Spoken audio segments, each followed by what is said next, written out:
Sí, muy buenos días. Pues bueno, aprovechamos ya que este año se está terminando, es un año secular, es verdad que estamos en el 5.000 y mucho, después otros dicen que estamos en el 7.000 y no, es solo en el 5.000 y es que ayer oí otra cosa. Y la verdad que con tanto oír llega un momento que dices, lo más importante es entender y comprender que nosotros tenemos al Señor Jesús en nuestras vidas y que es un tiempo de nuestra eternidad la que vamos a vivir aquí en la tierra. Y yo pensaba durante esta semana, y lo estaba pensando para mí, que es bueno de vez en cuando, la Biblia dice, examínese cada uno a sí mismo.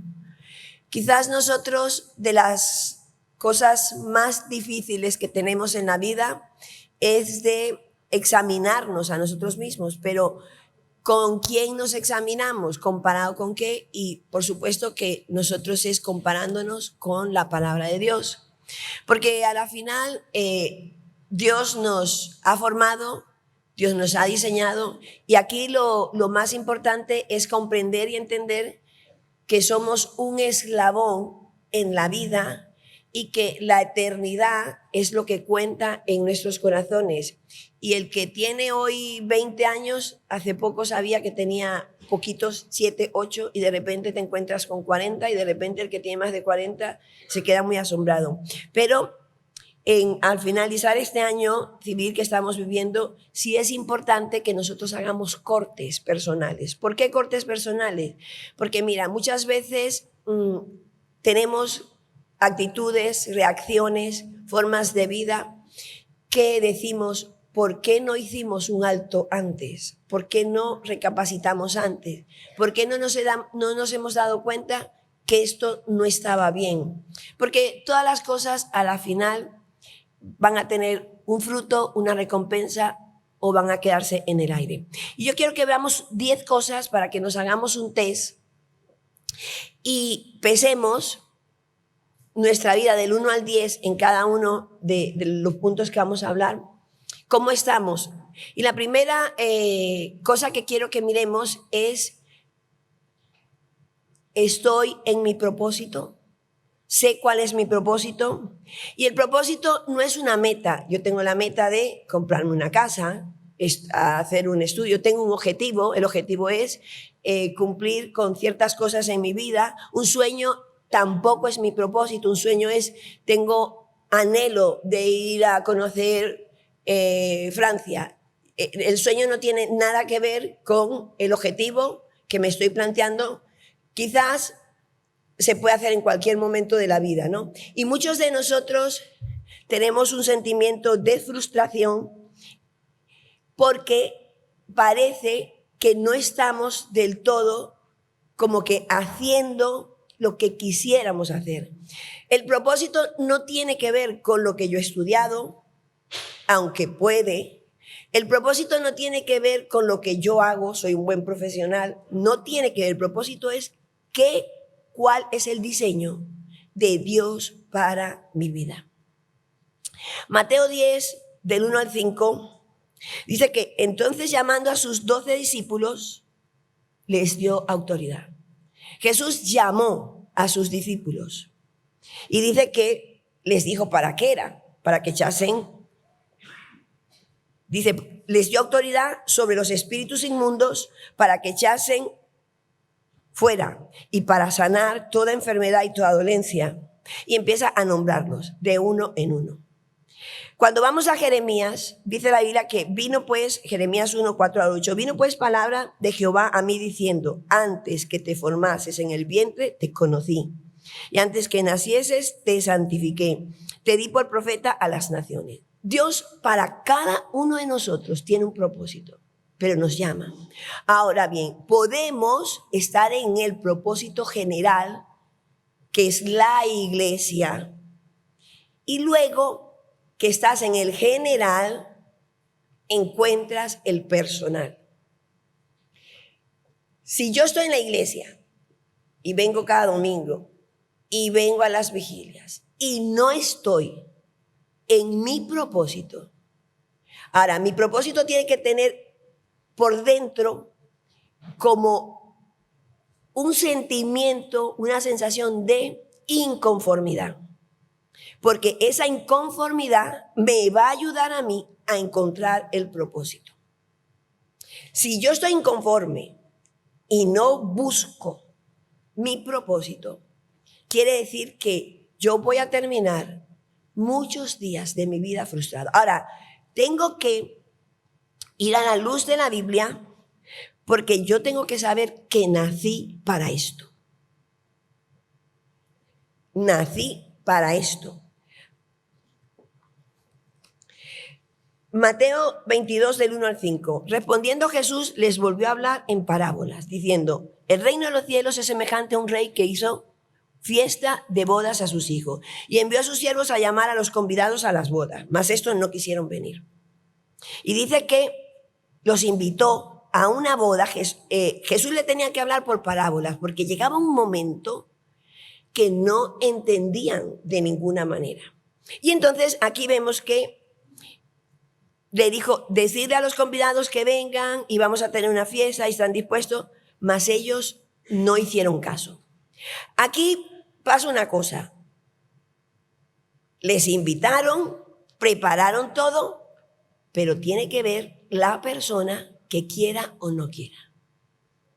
Si yo no quiero entrar en las bodas, y cuenta la Biblia que cuando los llamaron se tuvieron que vestir de una manera determinada para poder entrar a las bodas.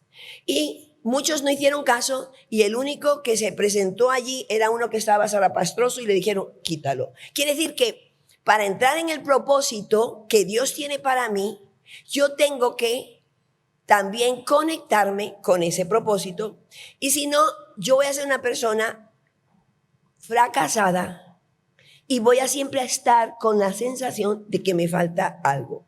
Quiere decir que aunque yo tenga una debilidad física, aunque yo tenga un problema mental, aunque yo tenga una forma de pensar, pero yo entro en mi propósito, entonces comienza un proceso de formación que tiene que ver con el carácter. Yo tengo que pensar si yo estoy en el propósito o no. Porque mira, yo puedo decir, yo voy a Sevilla. Yo voy a Sevilla, yo voy a Sevilla, yo voy a Sevilla. Pero he cogido el tren para ir a Barcelona. Y yo tengo mucha fe para ir a Barcelona. Y estoy pasando y digo, mira, y voy a comer butifarra, y voy a comer esto, y voy a comer lo otro. Pero yo voy a comer jamón, voy a comer esto. Pero yo estoy en un tren que va a Barcelona, pero yo pienso que voy a Sevilla. Y por mucho que yo quiera, y por mucho que yo me prepare, y por mucho que yo esté haciéndolo todo bien, no quiere decir que yo voy a caer en Sevilla. Mi tren, por muchos esfuerzos. Hay gente que me dice, mira, yo quiero a este señor y no es la persona correcta, pero yo tengo fe, yo ayuno, lloro. Yo quiero este trabajo, yo tengo fe, yo ayuno, lloro. Yo tengo fe, pero la fe no es suficiente. ¿Por qué? Porque yo tengo que primero entender. Y eso es lo que nos ha pasado muchas veces porque tenemos un propósito de Dios para nuestras vidas y nosotros hacemos algo parecido. Y decimos, pero ¿por qué fallas tú, Señor? Y el Señor no está fallando. La segunda cosa que quiero que examinemos, ¿qué nivel de disciplinas tengo? ¿Qué nivel de disciplinas tengo? Porque no todo vale. La disciplina vence la inteligencia. Una persona que es constante, una persona que tiene un trabajo y empieza y va a las horas y hace lo que le toca y es constante, no tiene por qué ser muy inteligente, sino tiene que aprender a tener disciplinas personales.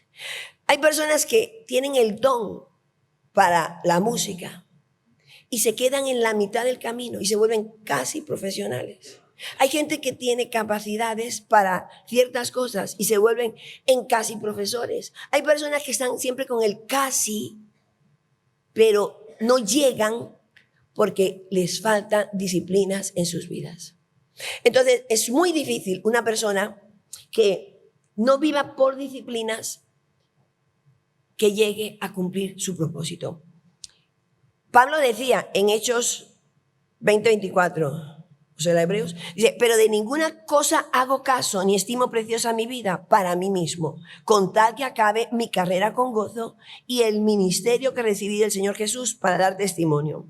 Dice que Jesús era un hombre disciplinado. Dice, Marcos 1:35, levantándose muy de mañana, muy oscuro, salió, se fue a un lugar desierto y allí oraba. Las disciplinas hacen que una persona mantenga el peso. Nosotros empezamos dieta constantemente y cuando vemos que llevamos 2 días que estamos perdiendo la dieta, nuestra inclinación es ayudar al otro a que la pierda, porque es que ya entre los dos nos sentimos como mejor, ¿no? Las disciplinas hacen que una persona tenga los horarios y dice la Biblia que Jesús, siendo Dios, se hizo un hombre. Pablo era un hombre consciente de que él decía que él tenía que renunciar a muchas cosas personales. Entonces, por ejemplo, hay personas que dicen, yo quiero alcanzar una meta, pero no ponen las disciplinas. Cuando nosotros empezamos la iglesia, nosotros tuvimos que hacer ciertas disciplinas en cuanto a vivir de una manera determinada para poder tener un local, para poder tener el redil, porque había que hacer ciertas cosas que necesitaban un esfuerzo personal. Y las disciplinas son muy importantes para todas las áreas de nuestras vidas. Entonces, una persona que no es disciplinada difícilmente va a poder alcanzar sus objetivos, va a poder alcanzar todo lo que anhela, va a poder tener éxito en su vida, en sus estudios, no va a poder tener éxito en su iglesia. Ahora, ¿por qué las iglesias se tienen que organizar? Porque necesitan disciplinas. Ahora bien, en 1 Corintios 9, 24-27 dice, ¿no sabéis que los que corren en el estadio, todos a la verdad corren, pero solo uno lleva el premio? Corred de tal manera que lo tengáis. Todo aquel que lucha, de todo se abstiene. A veces pensamos, cuando somos jóvenes, voy a comer de todo, que no pasa nada. Y llega un momento que el reloj, que el cuerpo, que el tiempo dice, ¡pum!, se hace un corte. ¿Por qué? Porque las disciplinas son necesarias. Y en la iglesia pasa una cosa que nosotros llegamos y pensamos que podemos agradar a Dios siendo un poco indisciplinados. Y hay gente que me dice, es que el domingo es mi día libre. Y al contrario, el domingo tenía que ser porque lo interno es lo que va a hacer funcionar lo externo. Y dice Pablo que ellos a la verdad para recibir una corona corruptible, pero nosotros una incorruptible. Así que Pablo decía que yo de esta manera corro, no como a la aventura.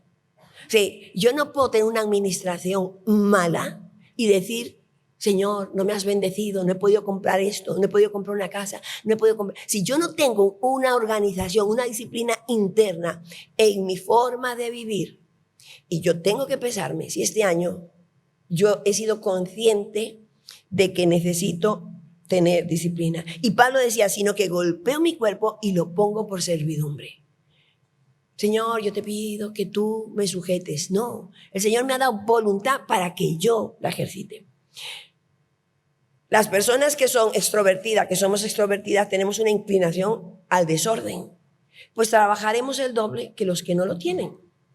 Y los que son más tranquilos, los temperamentos más pausados, tienen que disciplinarse. Jesús estaba todo el día en contra de los fariseos y los saduceos. ¿Por qué?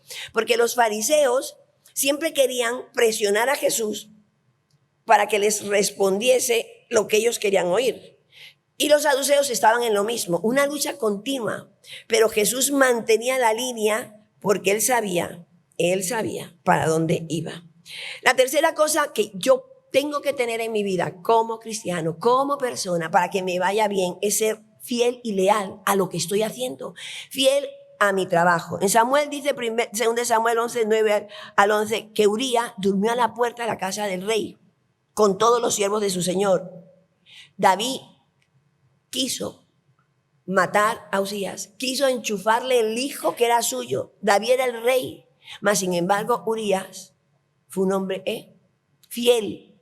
Él fue leal a su ejército, a su nación. Y yo me imagino que humanamente, imagínate, cuando llegue el día del juicio o cuando a él le toque responder, él va a tener la corona de la fidelidad, porque a pesar que él aparentemente fue derrotado, él pudo ser fiel a sus principios.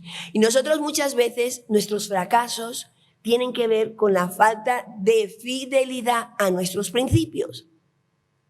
Y dice la Biblia que ese hombre, Urías, fue un hombre que decidió ser fiel a sus principios, fiel a su nación, fiel a su rey. No le importó que el otro no fuese. Y a veces nosotros, cuando no tenemos ese ingrediente, enseguida hablamos, enseguida nos quejamos. Mira, lo peor que podemos hacer es estar en un sitio sin querer estar en ese sitio. ¿Por qué? Porque nos quejamos del jefe, nos quejamos del esposo, de la esposa, nos quejamos de la familia, nos quejamos de los pastores, nos quejamos del supermercado, nos quejamos del metro, nos quejamos de todo, porque no somos a veces fieles a lo que Dios nos está regalando. No, es que yo quiero ayudar. No, eso es infidelidad. Y nuestros hijos aprenden lo que nosotros le decimos con el 30%, pero ellos aprenden con el 70%. Nuestros hijos aprenden es en casa, ni en la iglesia aprenden. En la iglesia 2 horas, 3 horas, eso no es nada. O ponte que estén 3 horas en radicales, 3 en la vigilia. Ponte que sea 4 en radicales, 4 en la vigilia. Vamos a ponerle 5 en la vigilia, 5 en radicales, 5 el domingo, ya van 15 horas. Suma, divide entre 7. Quiere decir que ellos son lo que nosotros somos en casa. Y así que es muy importante que nosotros sepamos que los planes que Dios tiene para con nosotros los quiere cumplir, pero está buscando hombres y mujeres. No nos hizo el Señor para sentarnos el domingo. Y es un buen balance que nosotros hagamos, porque al final de nuestra carrera, quizás nosotros lo que vamos a estar es tristes, frustrados por no haber hecho lo que nos tocaba. La cuarta característica para que una persona esté feliz o que esté en su propósito o que esté teniendo éxito en lo que hace es que sea íntegro. Una vez un japonés que decía que un hombre se encontró, le mandaron una pizza al hotel y encontró que le daban 1.000 euros, $1.000, y él dijo, ¿qué es esto? Y se fueron a la pizzería y la mujer, no lo entregue, se equivocaron. Y él dijo, mi padre me enseñó a ser un hombre honrado y yo lo voy a devolver. Entonces le dijeron, queremos hacerte una entrevista, mi hermano es periodista, y dice, no quiero hacer la entrevista, aunque me encantaría. Y dice, ¿pero por qué? Porque con la mujer que estoy no es mi esposa. Quiere decir que era honesto, pero no era íntegro. Entonces, la integridad tiene que ver con lo que yo soy. La honestidad tiene que ver con lo que yo hago. Y algunos somos muy honestos. Ay, porque yo hago, yo pago, yo hago eso. Pero no somos íntegros. A la hora de vivir para adentro, no tenemos esa capacidad. Y la Biblia nos hace ver que la integridad nos va a hacer inteligentes. Porque mira, cuando una persona es íntegra, tú no tienes problemas para vivir ni trabajar con ella. Pero qué pereza cuando tienes a alguien en tu célula, en tu iglesia, o que no es íntegro, que tú sabes que es honesto, que tú sabes que no, pero que tú sabes que no te puedes descuidar porque tiene como lo que llamamos finamente la malicia indígena. Esa cosita que es como, si puede, en algo, en alguna cosita, le das un poquito de cariño y se te sube, le das un poquito de confianza y dice, me haces un favorcito, y siempre con los favores, ahí como dándole la vuelta y uno como guardando el tipo por no herir. Pero que la Biblia que el Señor en esta mañana, frente a la palabra de Dios, a la Biblia, nos dé la capacidad de ser íntegro. Mira, porque cuando una persona es íntegra, hay 2 cosas que puedes disfrutar al lado de ella: descansar a cualquier sitio. Mira, hay gente que me dice a mí, esto pasó y esto pasó. Yo le dije, no te preocupes, que esa persona es así. ¿Por qué? Porque lo ha demostrado. Porque se puede ver quién es. La quinta cosa para poder tener tu vida en paz y llegar a ser feliz. Mira, la Biblia dice en Filipenses 4:11, no lo digo porque tengas que hacer, pues he aprendido a contentarme cualquiera que sea mi situación. Mira, el ser feliz tiene que ser una decisión nuestra personal. Yo lo noto porque, mira, si tú te compras un iPhone hace 6 meses y ya sale el otro con un huequito más, una cámara. Entonces tú dices, ay, ¿por qué me lo compré tan rápido? Pues nada, lo vendo y me compro otro. Pero cuando ya te estás comprando el otro, y con las zapatillas igual. A mí me da mucha rabia con las zapatillas porque yo no soy de la época de la zapatilla, entonces yo me compro una zapatilla maja, otra maja, y ya cuando me las quiero poner ya están caducadas, porque la rayita ya es dorada, que ya son altas, porque ya la plata. Entonces, el que no es feliz con cualquier cosa se desestabiliza. Y nosotros tenemos que aprender a vivir. Personalmente creo que el día a día, los momentos pequeños. Mira, nosotros sufrimos mucho para Israel porque la gente me dice, bueno, por cierto, vamos a ir en marzo. Dice, bueno, estamos en ello. No tenemos avión todavía. Ahora tenemos plaza, pero no tenemos avión. A ver qué. Entonces, ¿y qué vamos a ver nuevo? ¿Qué nuevo vamos a ver si es así? ¿Y vamos a lo mismo? Sí. La vida es lo que es. Y yo veo a las parejas que me dicen, ay, que estamos cansados de hacer lo mismo. ¿Cuántos años lleváis juntos? 15. Digo, pues los otros 15 es lo mismo. Es que ya no hacemos nada, pero ¿qué se puede hacer en la vida si no el día a día? Es como cuando dices, ¿qué comemos hoy? Lo mismo que hace 3 días, que hace 4, puede ir saltando. Pero la felicidad tiene que ver con una actitud en el corazón. Y la gente que no es feliz, cuando le sacas de su confort, empieza a quejarse de todo. Y parte de la felicidad, yo creo que las mujeres que no trabajamos esa actitud nos volvemos muy amargadas porque queremos cada día algo nuevo y eso no existe. La felicidad es una actitud en el corazón y tiene que ver con la dependencia del Espíritu Santo. Tiene que ver con un llenar. Y los hombres que no son felices siempre les falta algo. Y yo creo que los teléfonos han sido diseñados para los infelices. Cada 2 por 3 me sale actualizar. ¿Actualizar qué? O sea, yo digo, ¿qué me están actualizando si yo soy normal? Entonces, la vida te va actualizando constantemente porque te está creando un sentimiento de infelicidad. O, por ejemplo, no, ya esto está pasado. ¿Pasado de qué? Entonces, nosotros tenemos que decirle al Espíritu Santo, realmente queremos ser libres. Conocerás la verdad y la verdad. Y en estas fechas nosotros tenemos que regular. ¿Por qué? Porque sabemos que Jesús no nació en Navidad, pero tenemos días libres, vamos a comer. Y cuando se acaban estas fechas, no es importante si tú cenas, si no cenas. No es importante tantas cosas. Lo importante es que tú te digas, Señor, yo necesito aprender a vivir en medio de este momento. Porque te vas a otro sitio y son otras cosas. Vas a vivir fuera de tu realidad. Y no podemos vivir aquí añorando lo que dejamos allí. No podemos vivir haciendo una cosa anhelando lo que pasó. No podemos vivir soñando siempre con el futuro que nunca va a llegar o que no sabemos si es lo que necesitamos.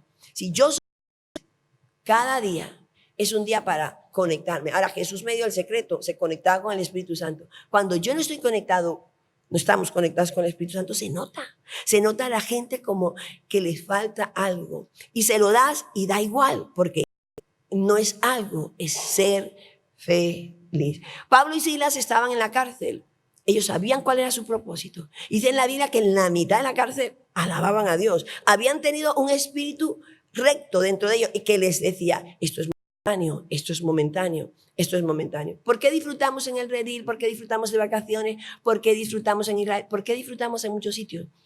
En Marruecos, porque descubrimos que eso no es para siempre. Entonces dejamos la ropa como sea, no nos complicamos tanto, disfrutamos lo otro. Pues así es la vida. La vida es para que tú sepas que no te tienes que complicar tanto con las cosas, porque hoy estás y mañana no estás. Hoy tienes edad, pasado, ya se te ha pasado. Y así vamos corriendo sin darnos cuenta que hemos perdido muchos momentos buenos sin disfrutarlo. La sexta cosa que yo quiero que nos analicemos, del 1 al 10, ¿cuánto tengo?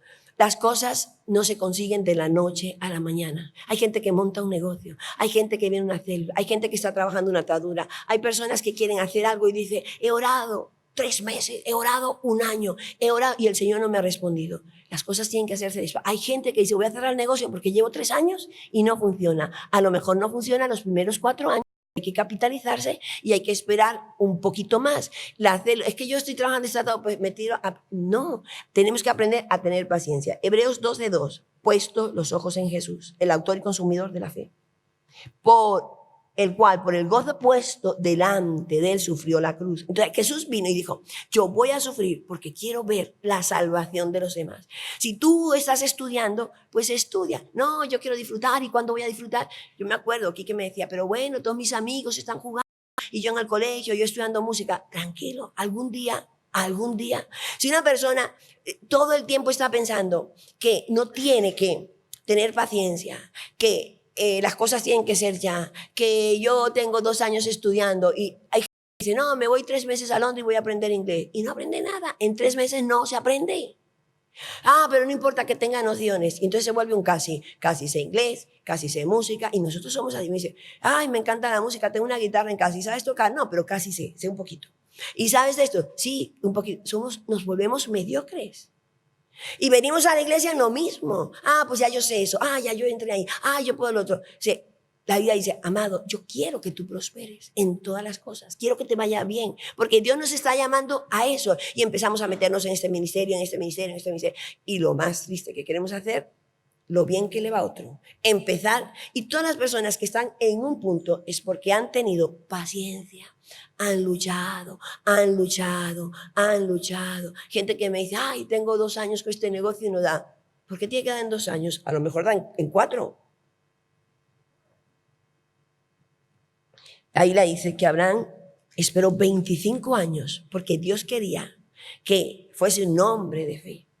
Y si hay cosas en tu vida que no se ven ahora, quizás es porque estás siendo formado en la paciencia. La séptima cosa es aprender a hacer las cosas como son. Yo no puedo hacer algo de otra manera. Y la Biblia nos enseña que en Deuteronomio 31:7, y llamó Moisés a Josué y le dijo en presencia de todo Israel, esfuérzate y anímate. ¿Por qué? Porque para poder llegar a las metas hay que hacerlo a esa forma, a esa manera. Y nosotros siempre decimos, hay que obedecer, pero hay que ponerle pasión. Una persona puede ser un buen profesional, pero se vuelve un asalariado.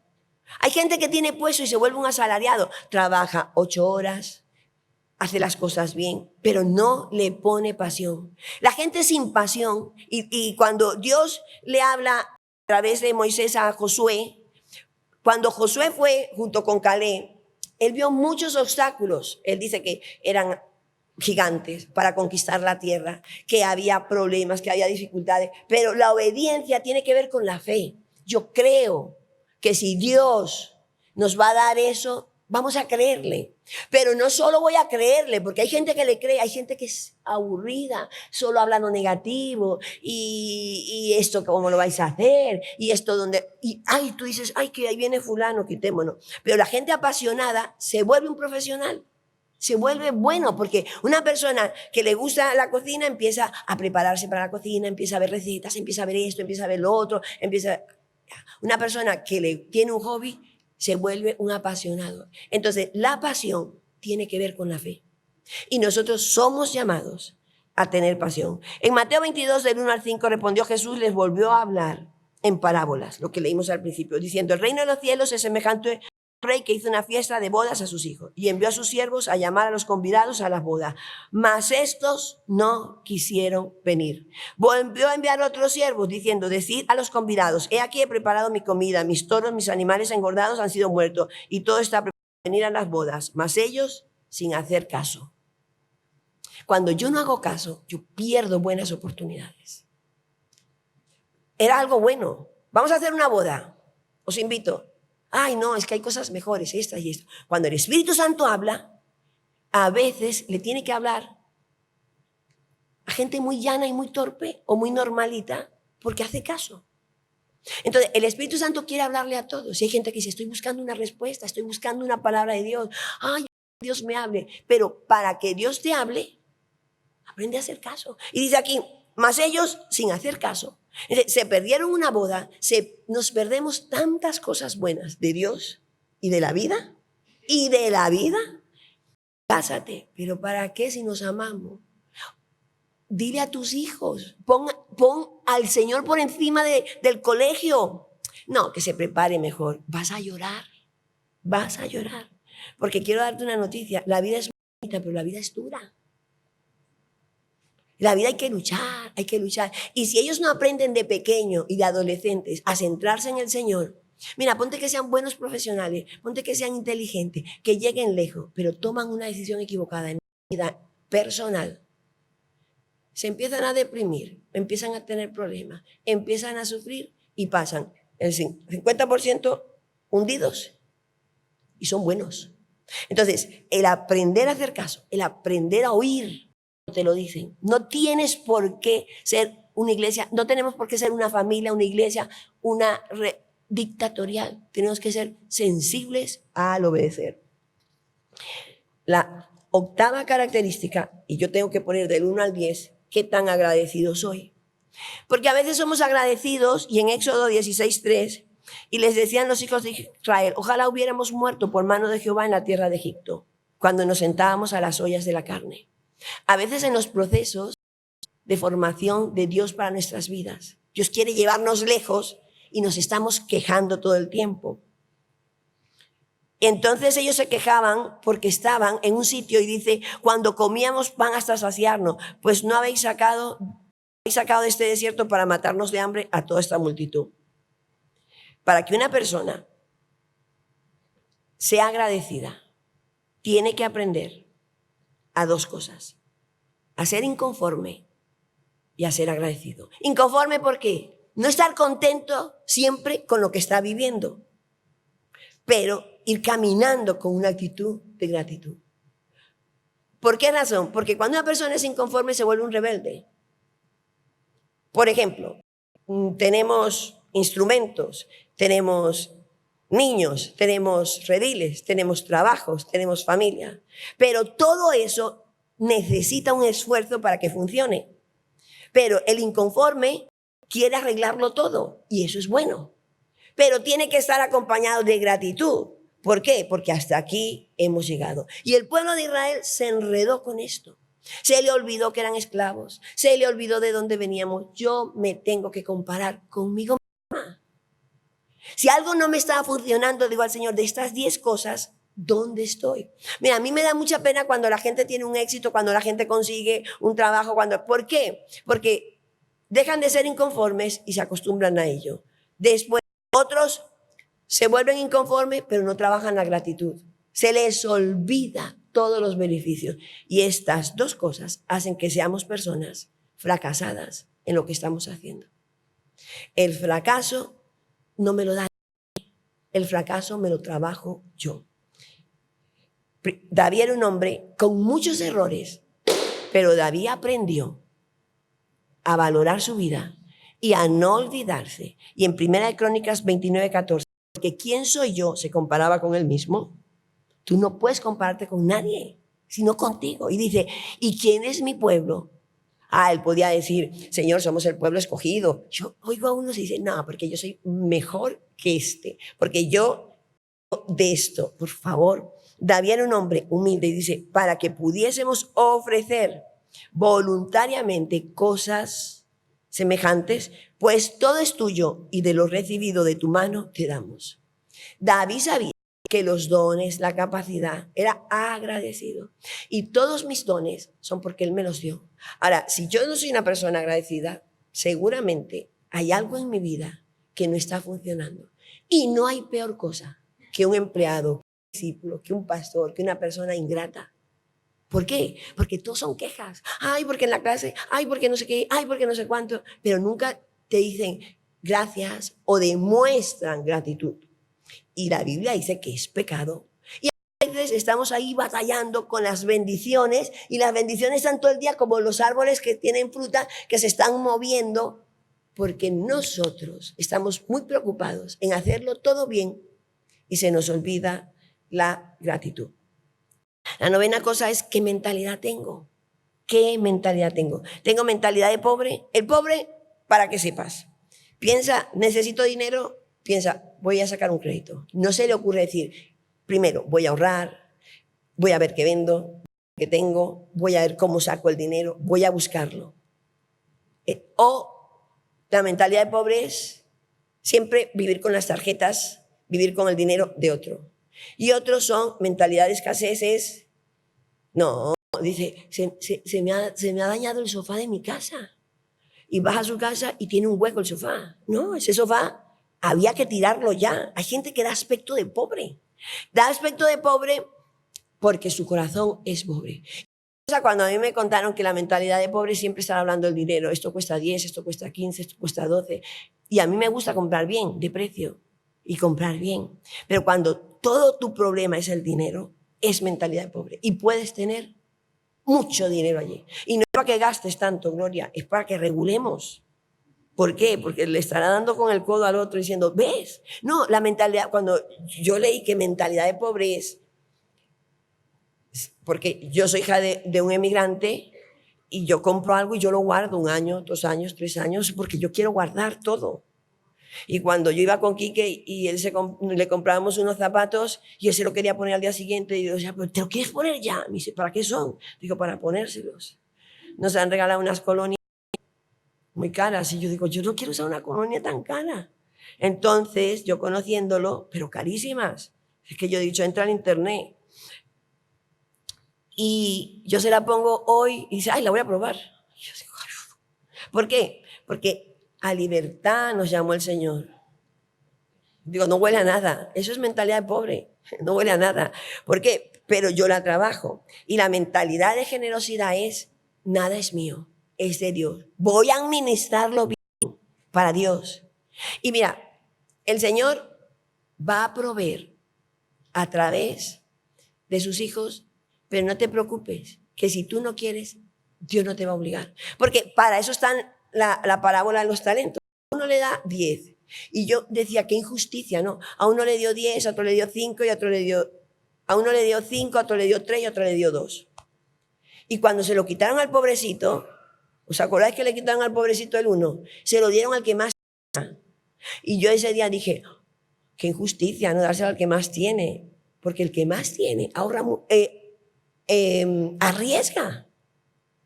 Y en la vida hay que saber arriesgar, porque no vas a ganar todo, pero seguro que el que arriesga es el que gana.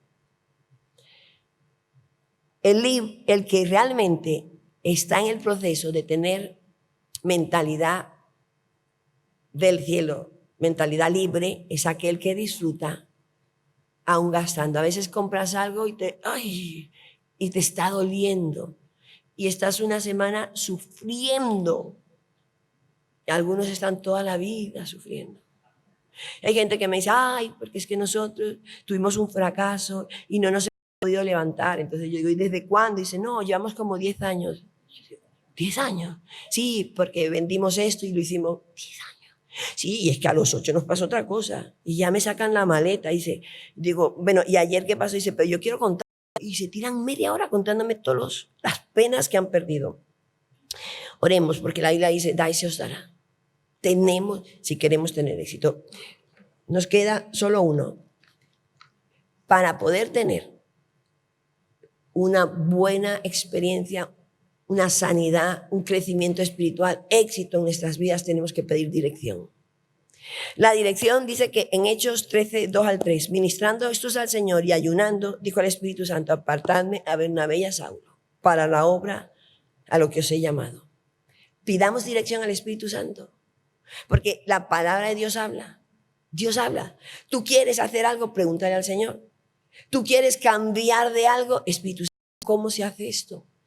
Los pastores estamos, las células están, todos estamos para ayudarte. Pero yo quiero decirte que si tú practicas estos 10 principios, el Espíritu Santo empieza a hablarte hasta las cosas más pequeñas. Cuando los discípulos querían dar de comer, ellos pedían dirección. Las veces que no se piden dirección, quiero que sepas que el orgullo es lo que hace que nosotros no seamos sensibles a pedir dirección. Y es mejor obedecer que los sacrificios. Y muchos me dicen, es mejor pedir perdón que permiso. Es verdad, pero cuando yo aprendo a ser dirigida por el Espíritu Santo, el no es bueno, el sí es bueno, porque me asegura que las cosas... Y la Biblia dice, amado, quiero que te vaya bien. Y yo no sé, este año yo quiero que hagas un balance, que hagamos un balance, porque hay que ir como haciéndose un balance continuamente y decirle al Señor, yo quiero que las cosas me vayan bien.